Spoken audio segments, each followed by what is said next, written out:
네, 오늘 함께 살펴볼 말씀 보겠습니다. 오늘 우리가 함께 살펴볼 말씀은 로마서 1장 16절부터 17절까지 두 구절입니다. 로마서 1장 16절부터 17절의 말씀입니다. 우리가 모두 합독하도록 하겠습니다. 시작. 내가 복음을 부끄러워하지 아니하노니 이 복음은 모든 믿는 자에게 구원을 주시는 하나님의 능력이 됨이라. 먼저는 유대인에게요 그리고 헬라인에게로다. 복음에는 하나님의 의가 나타나서 믿음으로 믿음에 이르게 하나니 기록된 바 오직 의는 믿음으로 말미암아 살리라 함과 같으니라. 아멘.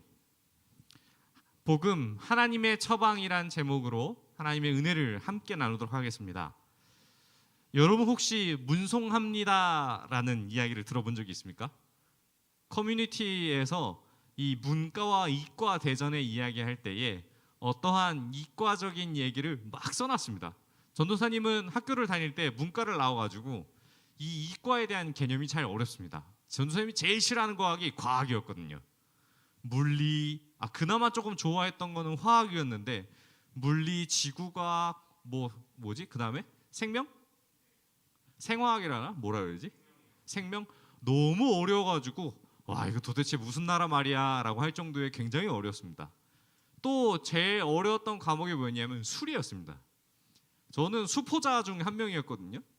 전도사님이 배웠던 시절에는 이 문과는 어디까지 배웠냐면 그 공통수학하고 수원만 배웠었어요.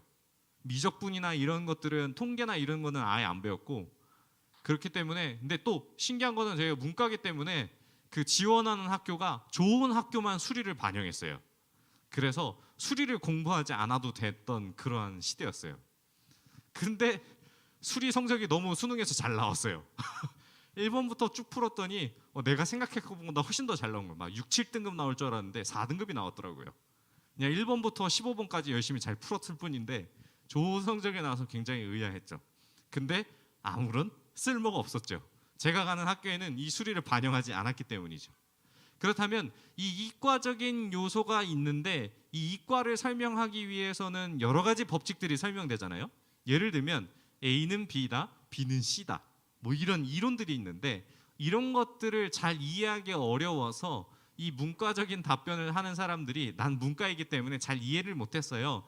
그래서 문과 플러스 죄송합니다를 합성어해서 문송합니다 이런 얘기를 하죠. 근데 오늘 말씀은 여러분들에게 약간 조금 이과 플러스 죄송합니다라는 말을 포함해서 이송합니다라는 이야기를 할 수밖에 없을 것 같아요. 여기 혹시 이과 있어요? 이과? 이과. 네, 우리 이과 학생 2명 손을 들었는데 이과 계열의 언어를 문과적으로 바꾸면 굉장히 어렵죠. 예를 들면 철학과 윤리에 대한 개념들을 이과 학생들에게 얘기하면 잘 이해할까요? 도대체 얘는 무슨 말을 하고 싶은 거야? 언어 영역을 풀 때 이런 느낌이 좀 들잖아요. 그렇기 때문에 약간 오늘 말씀이 굉장히 논리적이지만 굉장히 좀 복잡하고 어려운 부분이 있습니다. 오늘을 시작으로 앞으로 3주 동안 로마서의 말씀을 살펴볼 텐데 복음을 이것을 잘 이해하면 우리에게 엄청난 은혜가 됩니다. 또 로마서 읽을 때에 로마서가 와 진짜 너무 어렵다라는 생각이 들지만 저 역시도 굉장히 어려운 부분이 많습니다.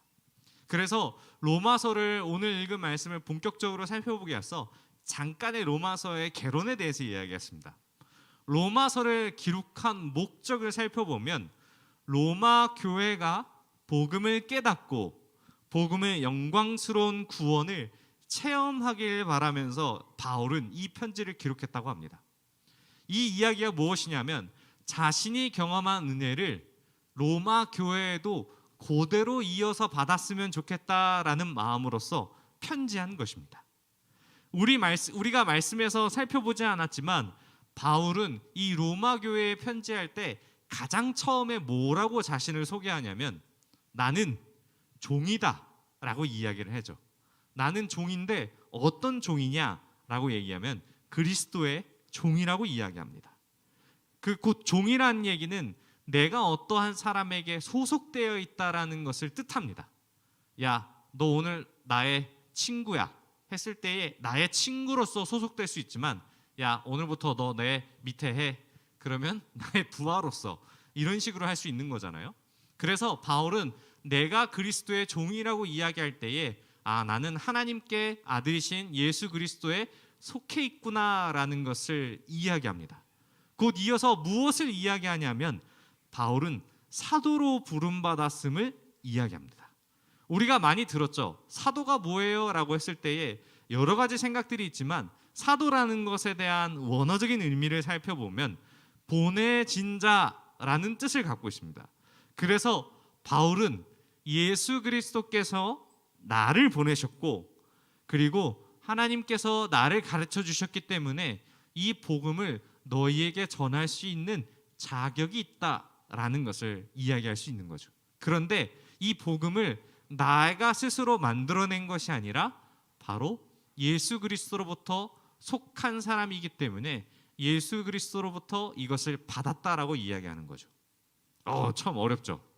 쉽게 얘기하면 나는 예수님이라는 선생님을 통하여서 제자이기 때문에 그 제자로서 이 예수님의 이야기를 할 수 있다라는 이야기입니다. 어디를 가든지 여러분들은 고등부라는 소속의 단체에 소속되어 있기 때문에 어디를 가든지 너 누구한테 설교 들었어? 라고 했을 때에 박성식 전도사의 설교를 들어서 제자로서 있었다라고 이야기할 수 있는 거죠. 자, 이와 마찬가지로 이 바울은 이 말씀을 전할 때에 그리스도의 복음을 전함으로써 보냄을 받았다라는 사실을 로마서의 가장 편지의 서두에 소개하게 됩니다. 이 이야기가 무엇이냐면 이 이력서인 것입니다.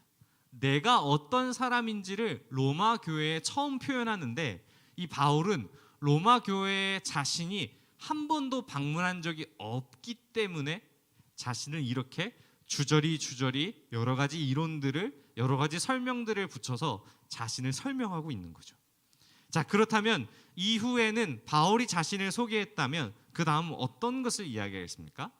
바로 로마 교회에 방문할 계획들을 알려주기 시작합니다. 그 다음부터는 본격적으로 바울이 이 복음에 대해서 설명하기 시작합니다. 우리가 한번 16절 말씀을 한번 읽어볼까요? 우리 16절 말씀을 계속 한번 띄워주세요. 자, 함께 읽겠습니다. 시작. 내가 복음을 부끄러워하지 아니하노니 이 복음은 모든 믿는 자에게 구원을 주시는 하나님의 능력이 됨이라. 먼저는 유대인에게요 그리고 헬라인에게로다. 여러분들 이 말씀을 봤을 때에 이상한 점이 하나 느껴지지 않습니까? 자, 한번 생각해 볼게요. 우리가 복음이란 단어를 들었을 때에 교회를 다니는 우리들에게는 이 복음이 부끄러운 단어가 아니게 됩니다. 근데 바울은 이것을 부끄럽지 않다라고 말씀에서 이야기합니다. 계속 9절 띄워주세요. 치워주지 마시고. 이 말씀을 봤을 때에 복음을 부끄러워하지 않는다라는 것에 대해서 그러면 부끄러워할 만한 요소가 있다라는 것으로 생각이 되죠. 왜 복음을 부끄러워한다라고 생각하게 될까요? 자, 그렇다면 이것을 잠시 바꿔서 어느 시대나 복음을 전하는 것에 있어서는 열망하기보다는 이것을 부끄러워했다라는 것이 사실입니다. 예를 들어 보겠습니다.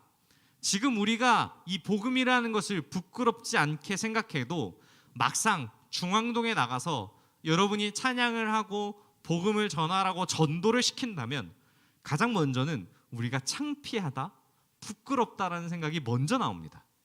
이 부끄러워하다는 말을 팀 켈러 목사님은 다른 언어로 바꿨는데 어떤 언어로 치환하냐면 이 부끄럽다는 이야기를 불쾌하다라는 단어로 이야기를 바꿔서 설명하기 시작합니다. 왜 불쾌하냐면 자, 복음이라는 것이 무엇이냐면 하나님이 우리를 사랑하셔서 독생자인 예수님을 이 땅에 보내주셔서 우리가 그를 믿음으로 말미암아 구원을 얻었다라는 사실이 바로 복음입니다. 근데 복음을 불쾌하게 여기는 이유가 무엇이냐면 첫 번째로 이것이 우리에게 구원이 공짜이고 우리에게 과분한 것이라고 이야기하기 때문에 이것이 불쾌합니다. 이것을 사람들에게 정말로 모욕을 줍니다. 왜냐하면 이 복음은 내가 완전히 실패하여 구원을 얻을 길이 오직 완전하신 예수님을 믿는 것 외에는 방법이 없다라고 이야기하기 때문에 내가 스스로 도덕적으로 종교적으로 자신들 다른 사람들보다 더 낫다고 생각하는 사람들 때문에 이것이 불쾌하게 되는 것이죠. 자, 여러분들 한번 생각해 보겠습니다. 옆에 여러분들이 생각하기에 나보다 조금 낫다라고 생각하는 친구들이 있습니다. 그죠? 존재하죠. 병성이가 옆을 보고 있는데 그럼 병성이에게 물어서 이렇게 해야겠습니다. 야, 너 걔 닮았어 라고 하면 어떻습니까? 기분이 굉장히 좋지 않죠. 반대로 이렇게 생각할 수 있습니다. 자신보다 낫다라고 생각하는 사람한테 너 걔 닮았어. 그러면 어때요? 기분이 좋죠. 너의 축구 실력이 메시나 호날두급이구나 라고 했을 때는 엄청 행복하잖아요. 너의 게임 실력이 페이커에 준하는구나 라는 것에 있어서 굉장히 행복하잖아요. 그런데 이 말씀 가운데 하나님은 분명히 이야기를 하죠. 복음 외에는 구원 얻을 방법이 없다. 너희는 완전히 실패한 존재다. 그렇기 때문에 이 복음을 받아들이는 것에 있어서 굉장히 불편하게 된다라는 사실입니다. 자, 두 번째로는 복음은 선해지거나 영적인 사람이 되는 것으로만 불충분합니다. 자, 착한 사람이 아니라 예수님을 통해 하나님께 나오는 사람만이 구원을 받을 수 있다라고 성경은 이야기합니다. 아무리 그 사람이 존경받을 만한 행위를 하고 선하다 할지라도 구원을 받을 수 없다라고 이야기를 한다면 우리는 매우 불쾌하게 여길 것입니다. 우리가 존경하는 사람들이 누가 있습니까? 예를 들면 유재석이나 혹은 대통령이나 혹은 사회에 유명한 사람들이 있을 것입니다. 우리가 존경하는 사람이 예수님을 믿지 않아 그들이 아무리 선하다 할지라도 구원을 받지 못한다라고 이야기했을 때 그 사람의 마음에는 어떤 생각이 들겠습니까?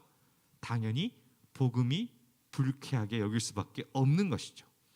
자, 세 번째로는 복음은 우리의 구원이 정복이나 파괴에 의해서가 아니라 예수님의 고난과 섬김을 통해서 성취되었으며, 그리고 우리가 예수님을 따른다라는 것은 예수님처럼 고난받고 섬긴다라는 것을 의미하기에 우리는 이 복음이 편하게 살려고 하는 사람들에게 매우 불쾌함을 느끼게 합니다.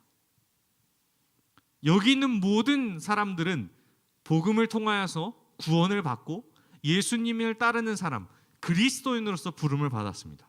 그런데 여러분들이 단순히 예수님을 믿는 이유가 대학에 잘 가기 위해서가 아닙니까? 그렇게 생각했다면 이것은 매우 불편하게 만들죠.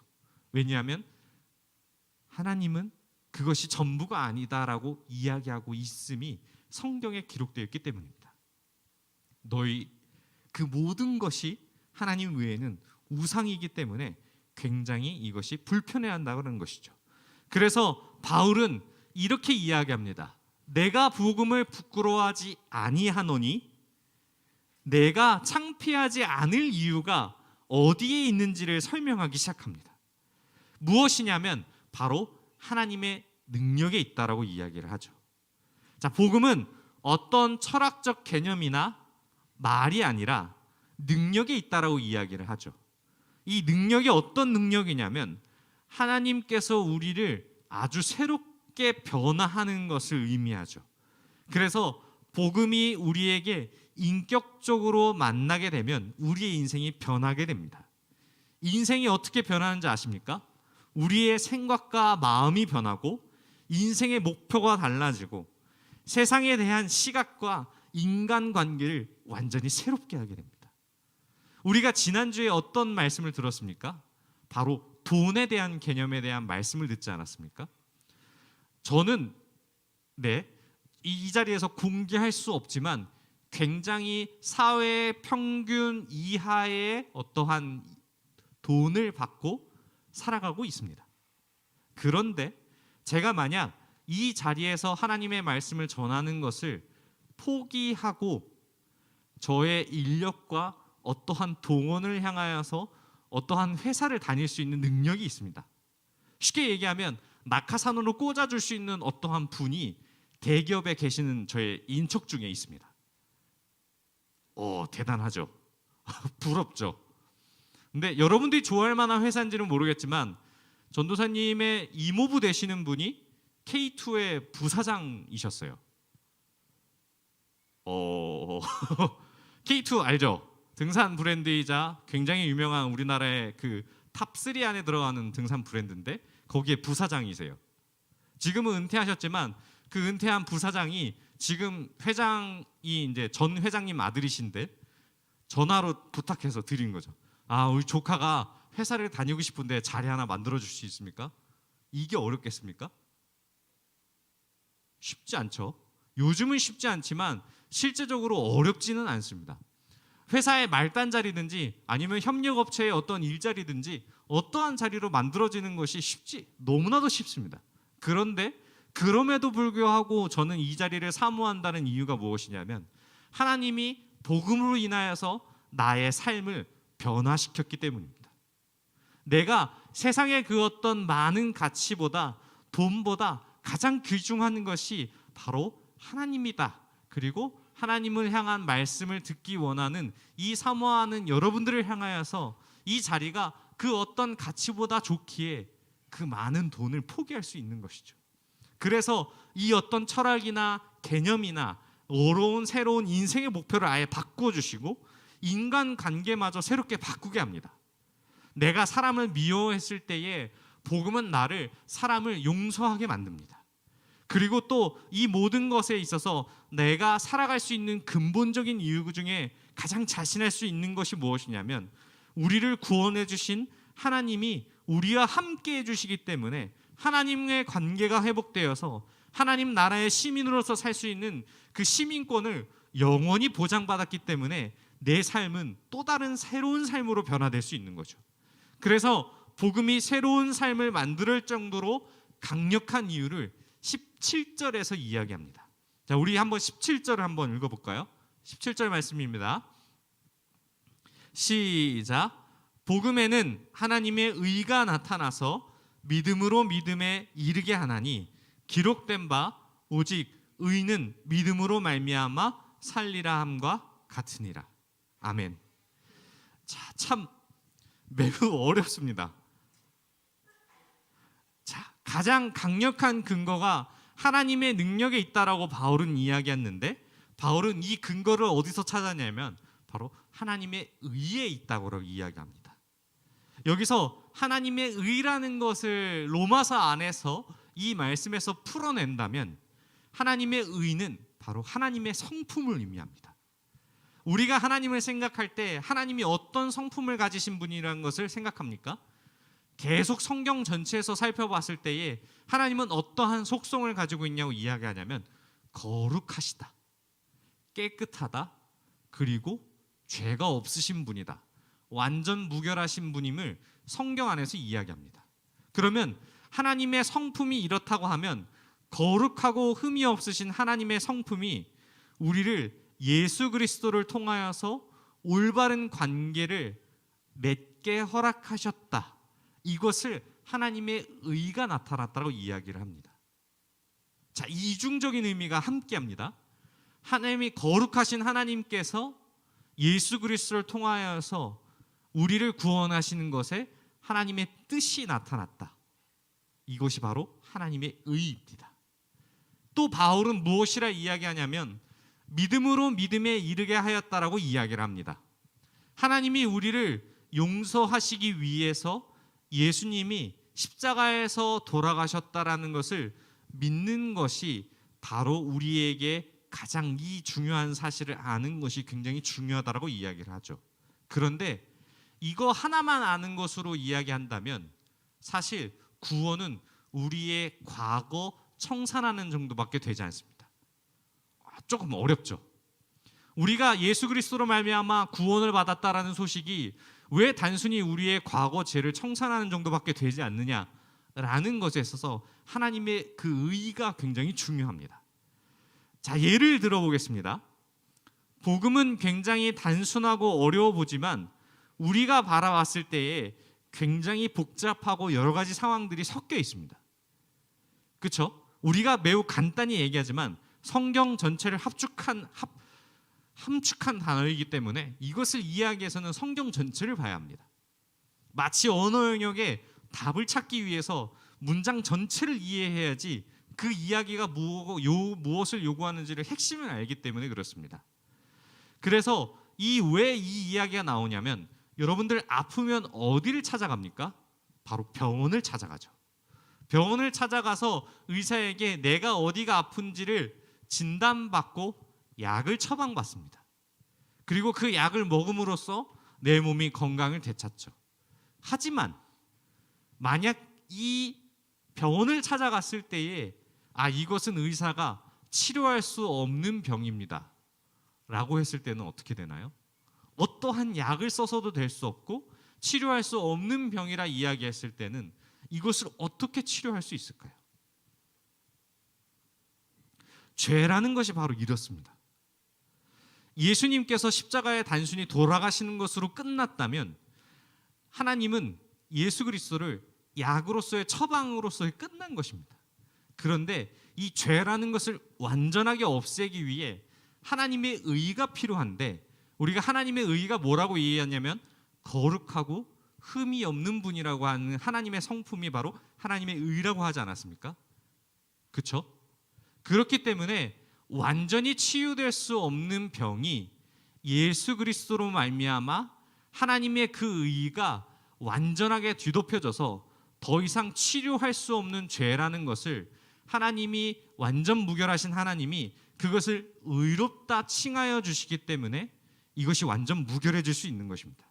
쉽게 이야기하면 내가 어떠한 죄를 지어서 재판에 올라섰는데 그 재판장이 네가 죄를 갖고 있지만 이 죄는 완전 무결한 것이야, 너는 무죄야 라고 선언해 주는 것과 동일한 것입니다. 이것을 신학적인 용어로 이신칭이라고 합니다. 굉장히 좀 어렵죠.